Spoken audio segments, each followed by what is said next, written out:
হঠাৎ করে ইচ্ছা হলো কয়েকটা ভিডিও করব, তার জন্য চলে গেলাম ননদিনী আর আমি আমাদের সর্ষে বাগানে। সেখানে কয়েকটা ভিডিও করেছি। আর দেখো সর্ষেগুলো দেখতে দেখতে কত বড় হয়ে গেছে, বড় হয়ে ফলগুলো বেশ পাকা পাকা ভাব চলে এসেছে, ফুল ঝরে গেছে অনেকটাই। মোটামুটি ফলটা এবার পোক্ত হলেই মোটামুটি বাঁচা যায় আর কি। বহুত কষ্ট করেই লাগানো হয়েছে এই সর্ষেগুলো, যেহেতু একেবারে শেষ পর্যায়ে গিয়ে আমরা সর্ষেটা লাগিয়েছিলাম যখন জমিতে জল ছিল। এবার তো বৃষ্টির পরিমাণটা বেশি ছিল যেহেতু। তো যাই হোক, ওদিকের কাজবাজ সেরে কিন্তু রাত্রেবেলা ভিজিয়ে রেখেছিলাম হচ্ছে তোমার বড়ি করার জন্য ডাল। সেই ডালটা কিন্তু ভিজিয়ে পরের দিন আমি চলে গেছিলাম মেশিনে ভাঙাতে। এই ফার্স্ট টাইম দেখলাম কি করে ভাঙায় এই ডালের বড়ি। তো বেশ তাড়াতাড়ি, মানে 2 মিনিটও লাগেনি ডাল ভাঙাতে, বেশ সুন্দরভাবে ভাঙিয়ে দিয়েছে। সেটা এনে কিন্তু তাড়াতাড়ি করে সকালবেলা কালো জিরে তারপরে একটু সামান্য লবণ দিয়ে কিন্তু আমরা বড়িটা দেওয়া শুরু করে দিয়েছি। বড়ি আমি প্রায় বছর দুয়েক আগে একবার দিয়েছিলাম। সত্যি বলতে ভীষণ কষ্ট হয়, খেতে তো ভালোই লাগে, কিন্তু ওই ফ্যাটাতে গেলে যে এত কষ্ট হয় কী আর বলবো।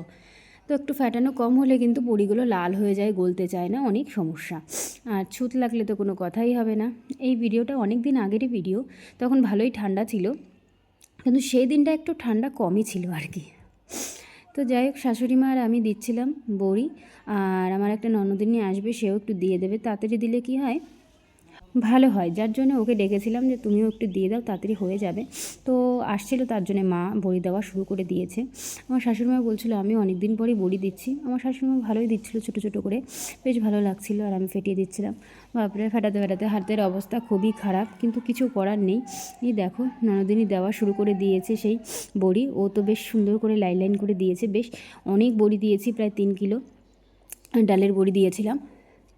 তো দেখতে তো সাদাই লাগছে, জানি না পরে কী কালার আসবে। তো কিছু করার নেই, রেখে দিয়েছি ভালোভাবে। আর এই যে চালে কুলোর উপর যেগুলো দেখছো কয়েকটা, সেগুলো আমি দিয়েছি, একদমই ভালো হয়নি বড়িগুলো দেওয়া।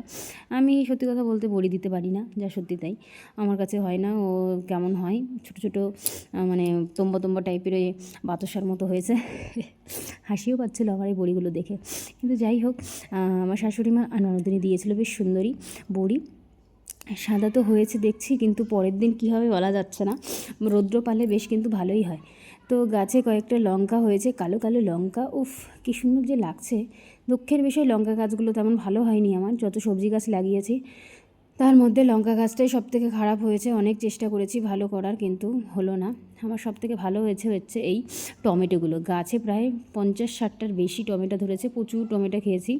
যাই হোক, বড়িগুলো কিন্তু আমি রোদে দিয়ে দিয়েছি পরের দিনই। তো বড়িগুলো দেখছি একটু লালচে লালচে হয়েছে, আবার কিছুটা সাদা সাদাও হয়েছে, কিন্তু কিছু করার নেই, কি করা যাবে। তারপর বড়িগুলো উল্টে দিয়েছিলাম, একটু লাল লাল দেখছিলাম। তো বড়িগুলো ভালো হয়েছে, গন্ধটা বেশ সুন্দর ছিল। আর মা কেটে নিয়েছিল হচ্ছে পালং শাক খাওয়ার জন্য। গাছগুলো বেশ শীষ পালং হয়েছে। তো মাকে বললো কটা বড়ি দিয়ে পালং শাক করবো ওখানে। আর এদিকে বড়িগুলো কী সুন্দর হালকা, বেশ সুন্দর হয়েছে। বড়ি দেখতে যে এত সুন্দর লাগছে, কষ্ট করে কোনো জিনিস তৈরি করলে সত্যিই তার মর্মটা আর তার গুরুত্বটা বেশি ভালোই থাকে, আর ভালোও লাগে, যেটা বাস্তব।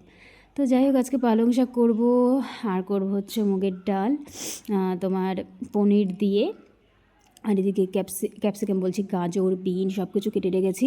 একটু ভেজ ডাল করব, পনির দেবো ডালে। আমি দেখেছি একটা রান্না খেয়েছিলাম, তার মধ্যে ডালে মানে ভেজ ডালে একটু পনির কেটে দিয়েছে, এত সুন্দর স্বাদ হয়েছে। তার পরের দিনে আমি ভাবলাম চলো আমিও তাহলে এইভাবেই রান্না করব। তো সত্যি সত্যি সেইভাবে রান্না করেছি, এত সুন্দর স্বাদ হয়েছে, মুগের ডালটা দারুণ হয়েছে। তো নেক্সট টাইম যখনই রান্না করব তখন আমি মুগের ডালে কিন্তু তোমার এই ভেজ ডালে পনিরটুকু দেবো। আর রান্নাও হয়েছিল পনির, ভেজ ডাল, আর এদিকে পাঁচমিশালি তরকারি, মানে ঘ্যাট দিয়ে করে, মানে তোমার পালং শাক দিয়ে করেছিলাম। যাই হোক, এক এক করে তো আমি সব রান্নাবান্না সেরেই ফেললাম। আলুটাও সিদ্ধ করে নিয়েছি, তারপর লাস্টে বসিয়ে দিয়েছিলাম হচ্ছে পনিরের তরকারি, মটরশুঁটি দিয়ে করবো। তো নিরামিষ করেছিলাম সব কিছুই। তো যাই হোক বন্ধুরা, ভিডিওটা এই পর্যন্ত শেষ করব। ভিডিওটা ভালো লাগলে অবশ্যই একটা লাইক শেয়ার কমেন্ট করো, আর পাশে থেকো আমার।